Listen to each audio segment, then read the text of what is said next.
안녕하십니까, 알림이 황희두입니다. 오늘 새벽 충격적인 단독 보도가 나왔습니다. 네덜란드에 간 윤석열 대통령, 주변인들이 또 사고를 쳤는데요. 열받은 네덜란드에서 최영찬 주 네덜란드 한국 대사를 초치했다고 합니다. 국빈 방문 경우와 의전을 둘러싼 한국의 다양한 요구에 우려와 당부사항을 전달했다고 전해졌고요. 방문지 엘리베이터 면접까지 요구하면서 무리수를 뒀고, 그래서 네덜란드 측에서 불만을 표했다고 합니다. 이뿐만 아니라 제한 인원 이상의 방문을 요구한 데에 대한 우려도 컸다고 하는데요. 이렇게 항의한 건 이례적이라는 얘기까지 나올 정도로 망신을 제대로 당했습니다. 대통령실, 외교부, 대사관 등 각 채널에서 각기 요구사항을 산발적으로 전달하며 아마추어적인 모습을 보이니 여기에 불만을 표했다는 얘기가 나오고 있는데, 이러니 해당 소식을 접한 시민들도 실시간으로 아주 어처구니가 없다, 빨리 떠나라, 도대체 이게 무슨 망신이냐, 네이버 댓글에서도 이런 거 처음 본다, 세금 쓰고 해외여행하면서 나라 망신까지 시키냐, 중앙일보에서도 이렇게 보도하는 거 보면 윤석열 버린 거 아니냐, 이런 비판까지 이어지고 있습니다.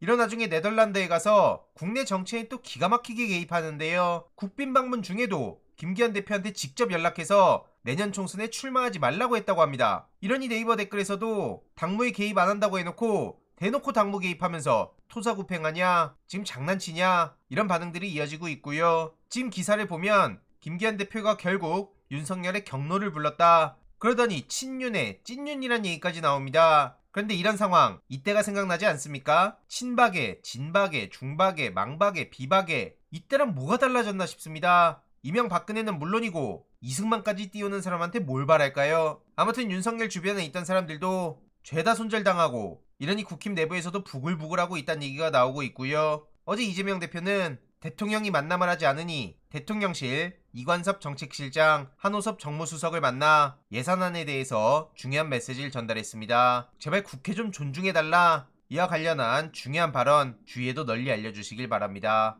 네, 먼저 우리 이관섭 정책실장님, 그리고 한우섭 정무수석님, 함께 오신 비서관님, 먼저 환영합니다. 그리고 이렇게 찾아주셔서 감사드립니다. 새롭게 더 중책을 맡게 되셨는데 축하드리고, 국정에 많은 어려움이 있겠지만 우리 국가와 국민들 더 나은 미래를 위해서 배전의 노력을 해주실 것으로 믿습니다. 우리도 제1야당으로서 대통령실의 국정 운영에 대해서 협력할 수 있는 방안들을 최대한 찾아서 함께하도록 노력해왔고, 또 앞으로도 노력하겠다는 말씀을 드립니다. 또 한편으로는 우리 야당 입장에서 또 드리고 싶은 말씀도 몇 가지 있어서 오신 기회에 한두 가지 말씀을 좀 드리도록 하겠습니다.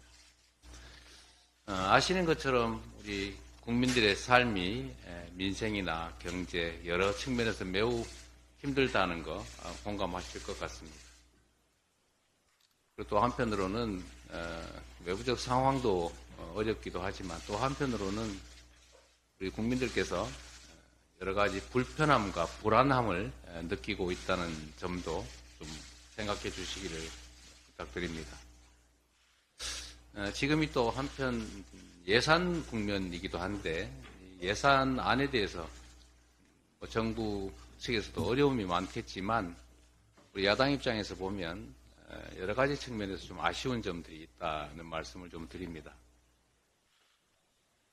우리 개인 가정도 마찬가지인데, 어렵고 힘들수록 또 미래를 위해서 투자해야 되고, 가난하고 힘들지라도 자녀들 공부는 꼭 시켰는데, 예산안에서 이번에 국가의 미래를 좌우할 R&D 예산이 대규모 삭감된 점에 대해서 우리 국민들께서 많이 우려하고 계십니다.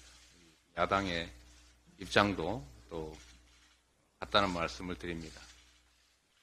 또 한편으로 보면 정부가 어려운 때일수록 우리 국민들의 삶을 좀 뒷받침해주는 좀 든든한 부모 같은 역할을 해주시면 좋겠는데, 그런 면에서 보면 서민 지원 예산이나 취약계층 지원 예산들이 삭감되거나 또는 뭐 증액되지 못하는 점들에 대해서도 아쉬움들이 많은 것 같습니다.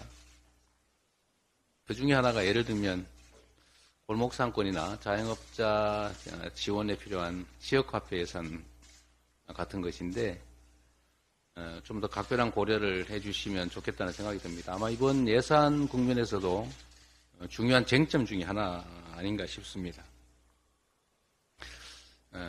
그래서는 안 되겠지만 어쩌면 좀 너무 정부가 이렇게 좀 든든하게 받쳐주면 좋겠는데 너무 인색한 거 아닌가 뭐 이런 생각도 좀 들기도 합니다.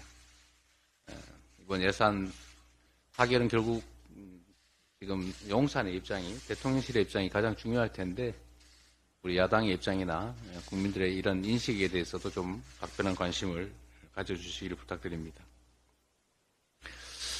법안과 관련해서도 뭐 여러 가지 쟁점들이 있습니다만 여야 간의 의견을 모을 수 있는 것들에 대해서는 좀 최대한 신속하게 입장을 통일해 나가면 좋겠다는 생각이 듭니다. 그 중에 하나가 예를 들면 지금 대규모로 발생하고 있는 전세 사기 피해 문제인데 뭐 이 문제에 대해서 가해자들을 엄정하게 처벌하는 것도 매우 중요합니다.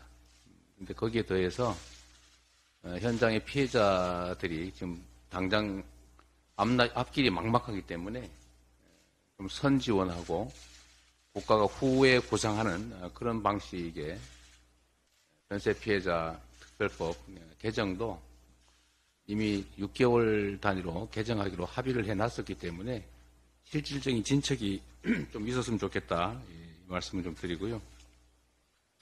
네, 정책적인 문제를 하나 또 말씀을 드린다면 최근에 저희가 이제 간병비 건보 지원 정책을 좀 시행하자라고 했는데 여당이 환영한다는 입장을 또 냈습니다.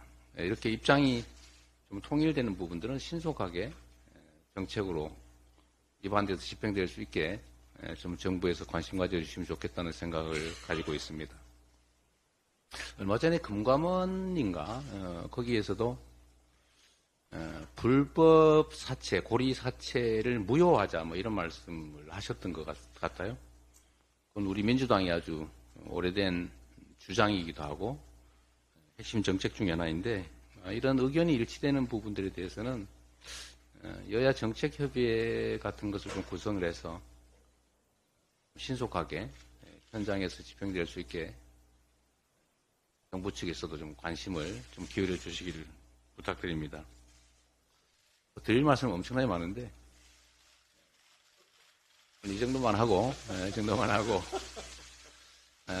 최근에 이제 국회에서 힘들여 입법한 법안들이 많이 이렇게 거부권 행사 대상이 되고 있는데 국회도 국민이 뽑은 국민의 대표 기관인 점을 좀 충분히 고려해서 국회의 입장, 입법안들에 대해서 좀 존중해 주시면 좋겠다 그런 생각이 좀 듭니다. 물론 뭐 입장들이 다르기 때문에 어려움이 있겠지만 정치라고 하는 게 일방의 의사만 일방적으로 관철할 수는 또 없는 것이고 뭐 저희도 그런 점들을 고려하겠지만 정부 측에서도 각별히 좀 관심 가져주십사 말씀드립니다. 어쨌든 정치가 국민들에게 불편한 존재가 되면 안 되겠다 그런 생각을 합니다.